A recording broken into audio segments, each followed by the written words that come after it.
લાડુ બનાવવા માટે અહીં 1.5 કિલો ચણાનો લોટ લીધો.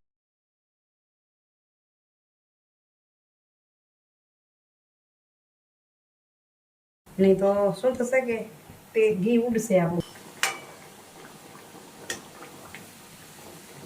તો એ બાજુ તળાતા આવે ને બીજી બાજુ આ નાના નાના કટકા કરતા આવી છે અને આને મિક્સરમાં પીસી લઈએ. 1.5 કિલોમાં 1.5 ગ્લાસ જેવું પાણી જોઈએ છે.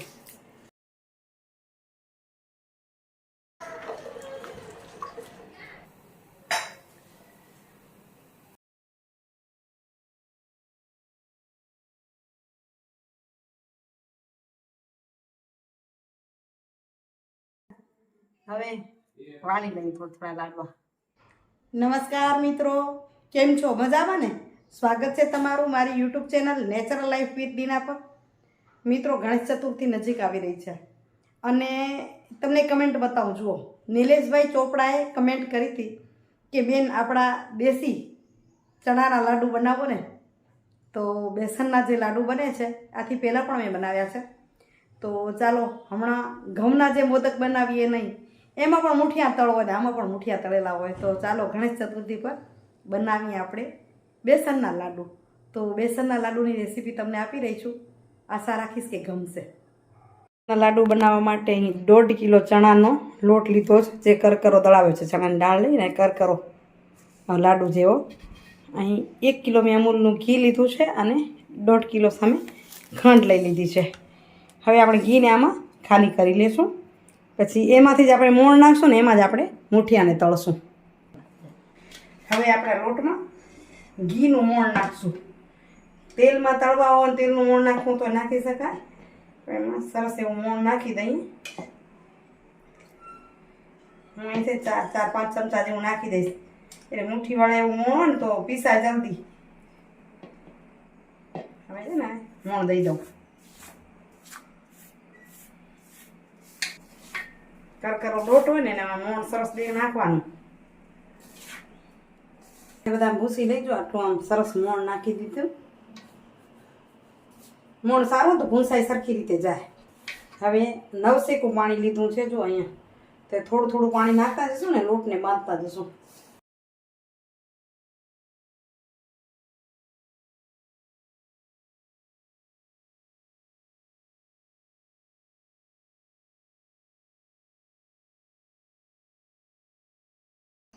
અને જરૂર પડે ને એટલું આમ નાખતો જવાય પાણી. માપનું એકદમ પાણીનું માપ નથી રાખતી. ભેગું ભેગું કરતી કરતી એકદમ મસળીને થોડો કડક જેવો લોટ આપે અને બાંધી લઈએ. તો પાણી નાખીને એમ થોડો થોડો ભેગો કરી લીધો. હવે એક ગંડાને આ બાજુ ત્રાસમાં મૂકી દઉં ને આ બાજુ આને તૈયાર કરું. પછી થોડું પાછું ઘી લઈને અને જેમ રોટીનો લોટ આપણે કેમ કે તેલ નાખીને ચૂપીએ એમ આને એકદમ સરસ મજાનો ચૂપી લેવાનો. એક રસ થઈ જાય એ રીતે ચૂપવો પડશે આમ જોરમાં.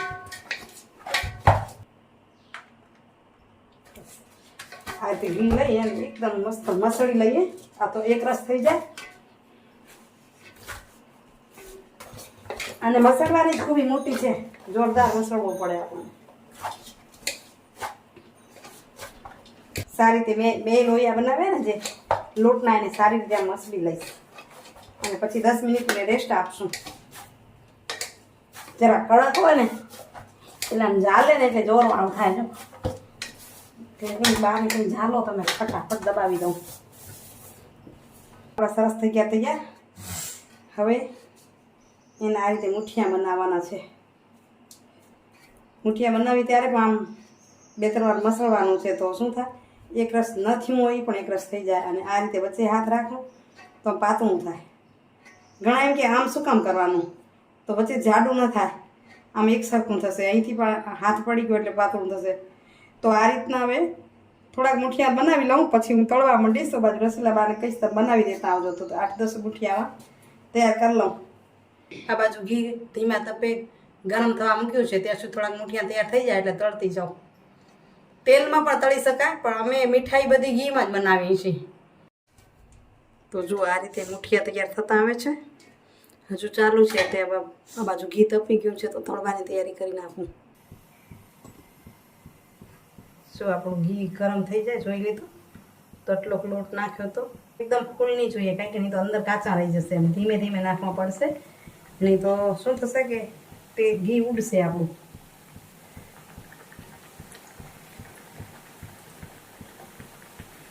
બહુ જોરમાં નાખીએ તો ઉડે ઘી એટલે પછી આ રીતે નાખી અને ધીમે ધીમે આમ હલાવી લગાવશો નહીં તો નીચે બેસી જશે નીચે કાળા પડી જશે ઉલટ સુલટ પલટાવતા જવું પડશે આજે બધા ઉતરી જાય અને મીડિયમ ટુ લો પર જ આને તળવા પડશે જો આ રીતે કલર બદલશે હજુ થોડો કલર આકરો થશે ત્યારે એને ઉતારશું આ ટાઈપનો કલર થશે એટલે એને ઉતારી લઈશું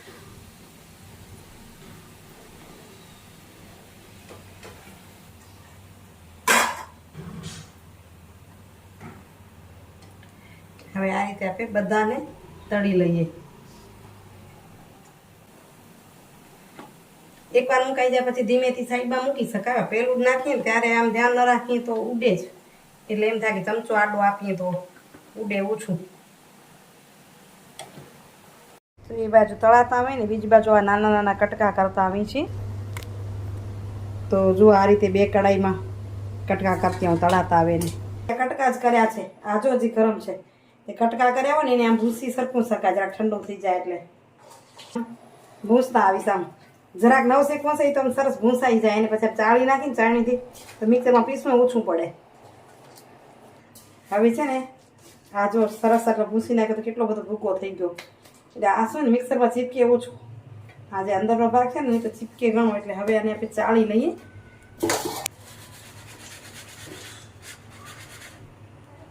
આ રીતે નીકળતું આવશે અને આ છે અને આપણે મિક્સરમાં નાખીને પીસી લઈશું આ બચે એને કાઢતા જઈએ પછી મિક્સરથી પીસશું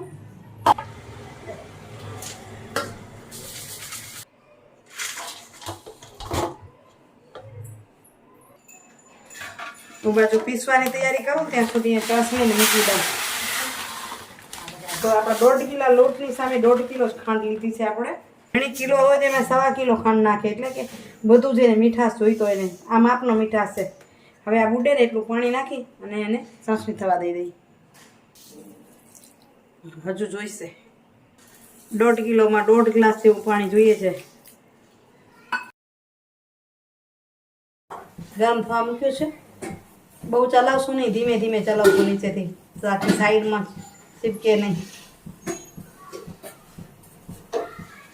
પેલી ખાંડ ગળી જશે પછી થોડીક ફૂલ કરવો હશે તો ગેસ થઈ શકશે જ્યાં સુધી ખાંડ ગળે નહીં ત્યાં સુધી ફૂલ ન કરાય ધીમે ધીમે તપે ને ગળવા દેવાનું મુઠિયાને પીસીએ છીએ ને એની અંદર જામફળને આ રીતે કટકા કરી અને ભેગા ભેગું જ પીસી નાખશું જો આપણી ખાંડ ગળી ગઈ છે ને હવે આ રીતે ઉકળે છે તો આને ઉકાળશું અને હજી આમ અટકતી નથી ધીમે ધીમે જ્યારે અટકશે ને ત્યારે ચાસણી થઈ ગઈ ગણાશે ભૂકો છે ને એ ઠંડો હોય એટલે આમ બે તારી ચાસણી આને જોઈએ એમ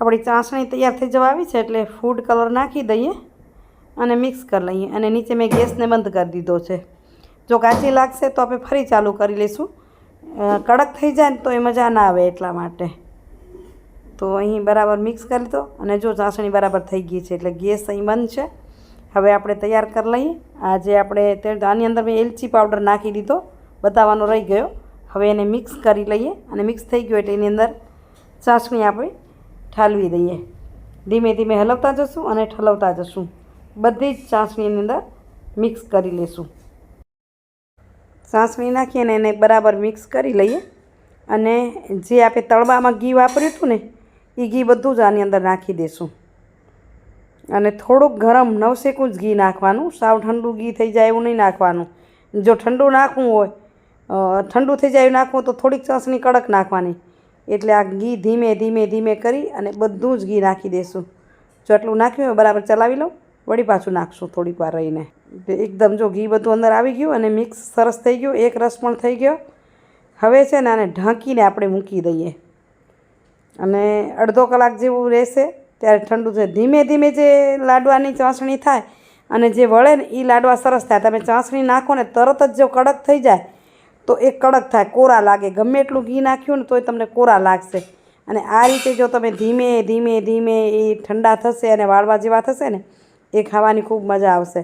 એટલે હવે છે ને આના પર હું કપડું રાખીને ઢાંકી દઉં, તાકી જે પરસેવો થાય ને એ કપડું ચૂસી લે. નહીં તો શું થાય કે પરસેવો અંદર પડે. તો ચલો આ રીતે ઢાંકી દીધું અને નીચેથી આપણે હાથથી જોઈ લઈશું. જ્યારે ઠંડુ થશે ને ત્યારે આપણે લાડુ વાળવા માંડશું. ઠંડુ થઈ ગયું છે, થોડુંક હજી ગરમ છે. ઠંડુ થાય તો એકદમ સરસ થાય. હવે વાળી લઈએ થોડા લાડવા. હજી થોડું થોડું ગરમ છે. આ એકદમ ઠંડુ થાય ને ત્યારે સરસ લાડુ થાય.